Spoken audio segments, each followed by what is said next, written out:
అందరికీ నమస్కారం. Welcome to నైనా కిచెన్. ఈ రోజు నేను చేస్తున్న రెసిపీ రాయలసీమ స్పెషల్ బొరుగుల ఉగ్గాని.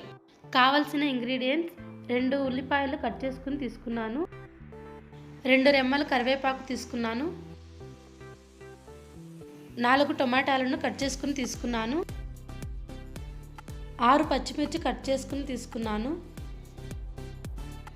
రుచికి సరిపడా ఉప్పు తీసుకోవాలి, 1/2 టీ స్పూన్ పసుపు తీసుకోవాలి, 2 టేబుల్ స్పూన్ ఆయిల్ తీసుకోవాలి, 1 టేబుల్ స్పూన్ ఆవాలు జీలకర్ర తీసుకోవాలి, అలాగే 3 సేరు బొరుగులు తీసుకున్నాను. ముందుగా వెడల్పాటి పాత్రలో నీళ్లు తీసుకుని అందులోకి బొరుగులు వేసుకోవాలి. బొరుగులను నీళ్ళల్లో 1 నిమిషం పాటు నానబెట్టాలి. నానబెట్టిన తర్వాత బొరుగులలోని నీళ్లను ఇలా పిండుకుని తీసుకోవాలి.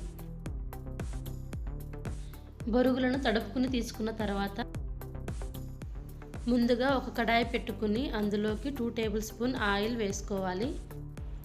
ఆయిల్ హీట్ అయిన తర్వాత 1 టేబుల్ స్పూన్ ఆవాలు జీలకర్ర వేసుకోవాలి.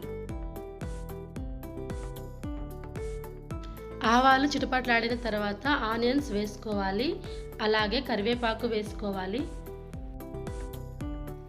అలాగే కొంచెం ఉప్పు వేసుకోవాలి. ఉప్పు వేసుకుంటే ఆనియన్స్ తొందరగా మగ్గుతాయి. 2-3 నిమిషాల పాటు ఆనియన్స్ని కలుపుతూ మగ్గించుకోవాలి. ఆనియన్స్ మగ్గిన తర్వాత కట్ చేసుకుని పెట్టుకున్న పచ్చిమిర్చి, టొమాటో వేసుకోవాలి. అలాగే 1/2 టీ స్పూన్ పసుపు, రుచికి సరిపడా ఉప్పు వేసుకుని బాగా కలుపుకోవాలి. ఒకసారి అలా కలుపుకున్న తర్వాత మూత పెట్టుకుని టొమాటోను మగ్గించుకోవాలి.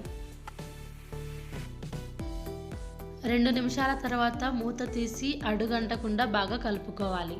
ఉగ్గానిలోకి టొమాటో బదులు చింతపండు గుజ్జు వేసుకోవచ్చు, లేదా నిమ్మరసం కూడా వేసుకోవచ్చు. ఒక 5 నిమిషాల పాటు టొమాటోలను కలుపుతూ మగ్గించుకోవాలి. ఇలా మగ్గితే చాలండి, మరీ ఎక్కువగా మగ్గకూడదు. ఇప్పుడు గుజ్జు రెడీ అయింది. ఇప్పుడు ఈ గుజ్జును బొరుగులలోకి వేసుకుని బాగా కలుపుకోవాలి. ఇలా బాగా కలుపుకోవాలి. అంతేనండి, రాయలసీమ స్పెషల్ ఉగ్గాని రెడీ అయింది. ఈ ఉగ్గానిలోకి పల్లి పౌడర్ కానీ పప్పుల పౌడర్ కానీ వేసుకుని బజ్జీతో తింటే చాలా బాగుంటుంది. మా వీడియోస్ కనుక మీకు నచ్చినట్లయితే మా ఛానల్ని సబ్స్క్రైబ్ చేసుకోండి, అలాగే పక్కనున్న గంట సింబల్ని యాక్టివేట్ చేసుకోండి.